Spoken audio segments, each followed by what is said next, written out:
పని మనుషులు ఇంతటి ఘాతుకానికి పాల్పడతారా అనే దానికి నిదర్శన సంఘటన విజయవాడలో చోటు చేసుకుందని చెప్పొచ్చు. అయితే ఖచ్చితంగా బిల్డింగ్ దగ్గర అయితే కనుక నిజంగా విషాద ఛాయలు అయితే అలుముకున్నాయని చెప్పొచ్చు. కుటుంబ సభ్యులందరూ కూడా వెంకటరామారావు గారికి జరిగిన ఈ సంఘటన ఎవరికి జరగకూడదు అని ఖచ్చితంగా వాళ్ళందరూ కూడా కోరుకుంటున్న పరిస్థితి. ఎందుకంటే ఆయనకి ఎంతో పలుకుబడి పేరు కూడా ఉంది.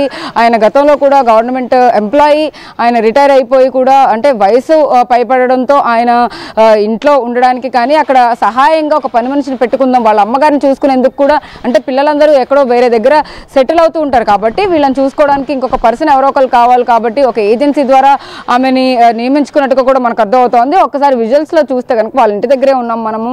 అయితే వాళ్ళ అన్నగారు కానీ లేకపోతే వాళ్ళ కుటుంబ సభ్యులు కానీ అందరూ చాలామంది ఇక్కడికి వస్తూ ఉన్నారు. ఒకసారి వాళ్ళ మాటలో కూడా అడిగి తెలుసుకుందాం. అంటే అసలు ఏం జరిగి ఉండొచ్చు, ఏంటి, ఎంత బంగారం తీసుకెళ్ళిపోయింది ఆవిడ, తీసుకెళ్ళిపోవడానికి ఒక మనిషి ప్రాణమే ఖచ్చితంగా తీసుకోవాలా, అంటే పని మనుషులు ఇంతటి ఘాతుకానికి పాల్పడతారా అనే దానికి ఖచ్చితంగా ఈ సంఘటనే నిదర్శన అని చెప్పుకోవచ్చు. విజయవాడలో ఇలాంటి సంఘటన మొట్టమొదటిసారి జరిగింది. పని మనుషులను అపాయింట్ చేసుకోవాలంటే కూడా చాలా మంది ఇళ్లలో భయపడుతూ ఉంటారు, ఎంతో ఆలోచిస్తూ ఉంటారు. ఒకసారి మనం వాళ్ళ మాటలను అడిగి తెలుసుకుందాం. అమ్మ చెప్పండి, అంటే ఒక అనూష అని ఒక పని మనిషిని వెంకటరామారావు గారు 3 రోజుల క్రితమే నియమించుకున్నా, అసలు బీరువా తాళాలు కానీ అవన్నీ ఎలా తెలిసినాయి ఆవిడకి ఈ 3 రోజుల్లోనే అంత కాజేసే అంతటువంటి ఐడియా ఎట్లా వచ్చిందండి? అంటే మాకు అంత పర్టికులర్గా తెలియదండి. మేము ఇప్పుడు చూడటానికి వచ్చాము, కబురు తెలిసి వచ్చాము. ఎట్లా అన్నయ్య మీరు చెప్పండి సార్, మీరు చెప్పండి. అంటే ఏం జరిగి ఉండొచ్చు, అసలు అనూష అనే పని మనిషిని సార్ ఎలా అపాయింట్? ఒక 2 వీక్స్ అయిందమ్మా అపాయింట్ చేసుకుని.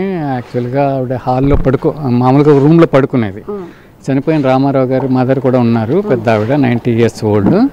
ఆవిడ పక్క రూమ్లో ఉంటారన్నమాట. ఆ రూమ్లోనే ఆ పని మనిషి కూడా పడుకునేది. సో యాక్చువల్గా రాత్రి పర్టికులర్గా కావాలని చెప్పేసి హాల్లో పడుకుంది అమ్మాయి. పడుకుని ఈవిడికి రామారావు వాళ్ళ మదర్కి ఎందుకో మెలకు వచ్చింది. 11:45 ఆ టైంలో హాల్లోకి వస్తే లైట్స్ అవి ఆఫ్ చేసి ఉన్నాయన్నమాట. సో లైట్స్ ఆన్ చేసుకుని చూస్తే వెనకాల తలుపు తీసి ఉండటం గమనించింది ఆవిడ. సరే ఏంటి వెనకాల తలుపు తీసి ఉంది, వేయమని చెబుదామని చెప్పేసి ఈ రామారావు గారి రూమ్లోకి రావటం జరిగింది. రామారావు గారి రూమ్లోకి వస్తే ఆయన అప్పటికే అన్కాన్షియస్గా పడి ఉండటము. అంటే ఆయన తాళాలు అన్నీ కూడా అంటే చాలా భద్రంగా పెట్టుకుంటారు, ఎవరైనా డబ్బులు ఉన్నది కానీ బంగారం ఉన్న బీరువా తాళాలన్నీ కూడా, కానీ అంత ఈజీగా ఆవిడ ఎలా తీసుకోగలరు? ఈజీగా అంటే ఆవిడ గమనించి ఉంటుంది. అంతకు ముందు నుంచే ఆయన ఎక్కడ పెడుతున్నాడు, ఏం చేస్తున్నాడు ఇవన్నీ గమనించే ఉంటుంది అనమాట. జనరల్గా మనం అది చెప్పలేము, అంటే ఏ దిండు కింద పెట్టడమో లేకపోతే ఏ అలమరలో పెట్టడమో ఆ గమనించి ఉంటుంది. ఆ మొత్తం ఎందుకంటే యాక్చువల్గా పని అమ్మాయి అదే పర్పస్తో పనికి చేరిందనుకో, చేరితే ఏమవుతుంది వెంటనే దాని మీదే దృష్టి ఉంటుందన్నమాట.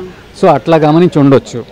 సో అట్లా తీసుకుని సో ఇంకెవరు హెల్ప్తోనో ఇదే ఈవిడ చూడడము, ఈవిడ పక్క ఇంటి వాళ్ళని అలర్ట్ చేయటము జరిగింది. వెంటనే పోలీసులకి 100కి ఫోన్ చేశాము. వాళ్ళు వచ్చి ఇన్వెస్టిగేషన్ అది స్టార్ట్ చేశారు. అంటే ఓన్లీ బంగారం డబ్బులేనా, ఇంకా విలువైన వస్తువులు ఏమైనా ఆవిడ తీసుకుని పోయినట్టుగా మనకు సమాచారం లేదు. డబ్బులు మాత్రమే పోయినాయి అని అనుకుంటున్నాం. ఎంత డబ్బులు పోయినాయండి సుమారుగా ఒక 90,000. మేము చిన్న అమౌంట్కి ప్రాణం పోయిందని చెప్పేసి మేము చాలా బాధపడుతున్నాం యాక్చువల్గా. అంటే బంగారం కూడా తీసుకెళ్ళింది, అది దాదాపు 5 లక్షలు 10 లక్షల దాకా ఉంటుందని అనేసి అంటున్నారు. అదంతా లేదమ్మా, అట్లాంటి పిల్లలు చెప్పాలి. పిల్లలు హైదరాబాద్లో ఒకరు ఉంటారు, ఒకరు బెంగళూరులో ఉంటారు. సో అది చెన్నైలో ఉంటారు బాబాళ్ళు. వాళ్ళు బాబాడు సాఫ్ట్వేర్ ఇంజనీర్, పాప హైదరాబాద్లో జాబ్ చేస్తుంటారు. మేము కజిన్, అవును రామారావుకి కజిన్ అవుతాం. ఈయన బ్రదర్. ఈయన మీరు చెప్పండి అండి. అంటే చెప్పాను నేను హైదరాబాద్లో ఉన్నా, నాకు చెప్తే నీకు పొద్దున ఇక నాకు ఒంటిగంట వరకు నాకు అసలు తెలియదు. ఇక్కడికి వస్తుండే వాళ్ళ వస్తూ ఉండేవాళ్ళం. చాలా ఈ మధ్య చూసారా మీరు? మధ్య గ్యాప్ వచ్చింది, రాలా నేను. నాకు కూడా కొంచెం నీరసంగాను, కాళ్ళు నొప్పులు, షుగర్ ఉండి నేను రాలా, ఇంటికా నుంచి రావట్లా, బయటికి రావట్లా. నాకు 70 దాటిపోయింది వయసు, అందుకని బయటికి రావట్లా. అప్పుడు మా అమ్మ చూస్తానికి వచ్చేవాడిని. చూసి ఎవరైనా పని మనిషి కనపడడం కానీ ఇలాగ. ఈ అమ్మాయిని ఇప్పుడు చూడలేదు నేను. అంతకుముందు ఎప్పుడో ఒక అమ్మాయి, అంతకుముందు ఎప్పుడు అమ్మాయి పేరు ఏదో కూడా ఉంది నాకు పేరు, అమ్మాయి పేరు కూడా ఈ అమ్మాయి నీ పేరు ఏంటమ్మా, ఇవి ఏంటమ్మా ఏంటి అని కూడా ఇప్పుడు ఎవరిని అడగను. వస్తాను మా అమ్మ దగ్గర కాసేపు కూర్చుంటాను, మాట్లాడతాను.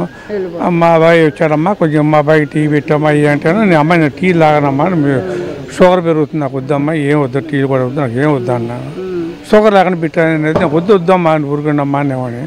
చూసారా మీరు అమ్మాయిని? అమ్మాయిని చూసారా? ఎప్పుడు చూడాలి నేను అమ్మాయిని, 20 రోజులాగా అయింది అందుకేనంటున్నాను. రాలా నేను చూడొచ్చు. అంటే ఆ పని మనిషిని కూడా ఎప్పుడు చూసిన పరిస్థితి ఏమీ లేదు. కానీ అంతకుముందు ఎప్పుడైనా వాళ్ళ అమ్మగారిని చూసేందుకు వచ్చిన సమయాల్లో అయితే కనుక వేరే పని మనిషి ఉన్న పరిస్థితులు కూడా ఆయన చెప్తూ ఉన్నారు. అయితే ఏదైతే ఇంటి దగ్గర సంఘటన చోటు చేసుకుందో అందరూ కూడా ఇక్కడికి వచ్చి అంటే ఆ పని మనిషి గురించి మాట్లాడుతున్న పరిస్థితుల్లో ఖచ్చితంగా అంటే ఆ బీరువా తాళాలు కానీ ఏదైనా కానీ గతం నుంచి ఆవిడ చూసి గమనించి దాని మీద ఆ డబ్బు మీద కానీ ఆ బంగారం మీద కానీ కన్నేసి వెంకటరామారావు గారిని ఖచ్చితంగా ప్లాన్ ప్రకారమే ఇంకొక మనిషితో సహాయంతో అయితే కనుక దిండుతో గట్టిగా ముఖం మీద నొక్కేసి ఊపిరాడకుండా చేసి చంపేసిన ఘటన అయితే ఉంది. ఆ ఆనవాళ్ళు కూడా ఎక్కడ కనపడకుండా చాలా చాకచక్యంగా అక్కడంతా కారం అంతా కూడా చెల్లేసిన పరిస్థితిని చూసి పోలీసులే నిజంగా షాక్కి గురయ్యారని చెప్పొచ్చు. ఆ సంఘటన మొత్తాన్ని కూడా వాళ్ళు రికార్డ్ చేసుకుని వాళ్ళ స్టేట్మెంట్ని కూడా తీసుకున్నారు కుటుంబ సభ్యులది. అక్కడ నుంచి కూడా ఆ స్టేట్మెంట్ ఆధారంగా అయితే కనుక దర్యాప్తు చేస్తూ ఉన్నారు. ఇప్పటికే ఆ పని మనిషిని కూడా అదుపులోకి తీసుకున్నట్టుగా కూడా సమాచారం అంతా ఉంది. కాబట్టి ఖచ్చితంగా అసలు ఏం జరుగుంటుంది ఏంటి, ఆవిడికి ఎవరైనా చెప్పి చేయించారా, ఆవిడ సొంతగా వచ్చిన ఆలోచన డబ్బుల కోసమే ఇంతటి అఘాయిత్యానికి పాల్పడిందా అనే విషయాలను కూడా పోలీసులు అయితే దర్యాప్తులో తేల్చే అవకాశం అయితే కనపడతా ఉంది.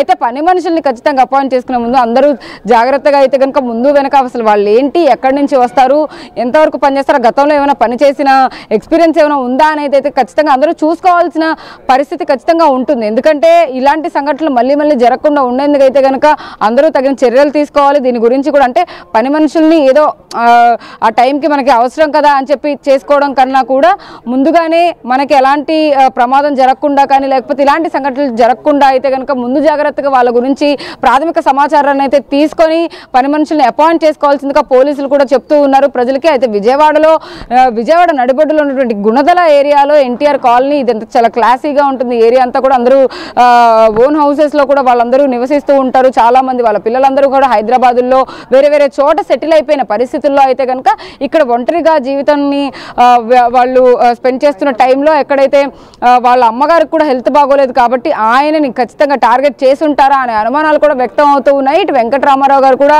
ఒక్కళ్ళే ఉంటున్నారు కాబట్టి